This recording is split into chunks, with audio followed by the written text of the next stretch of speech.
সূরাতুত তাওবা একসাথে 11 নম্বর আয়াতে কারিমার মধ্যে আল্লাহ রাব্বুল আলামিন বলেন, ইন্নাল্লাহা আশতারা মিনাল মুমিনিনা আনফুসাহুম ওয়া আমওয়ালাহুম বিআন্না লাহুমুল জান্নাহ ইউকাতিলুনা ফি সাবিলিল্লাহ।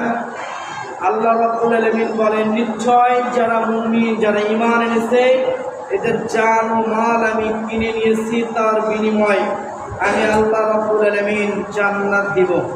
ইউকাতিলুনা ফি সাবিলিল্লাহ, যারা আল্লাহর পথে সংগ্রাম করে, লাহুম বিআন্না লাহুমুল জান্নাহ, জানটা এবং মালটাকে আল্লাহর রাস্তায় দিতে হবে। আল্লাহ তাআলা যে জান, যে মাল দিয়েছেন, আপনাকে যে সম্পদ দিয়েছেন, এই সম্পদটা আল্লাহ রাব্বুল আলামিন যে জায়গায় দিতে বলেছেন, সেই জায়গায় যদি মানুষ জান দিয়ে এবং মাল দেয়, তাহলে ব্যক্তি জান্নাতে পাবে।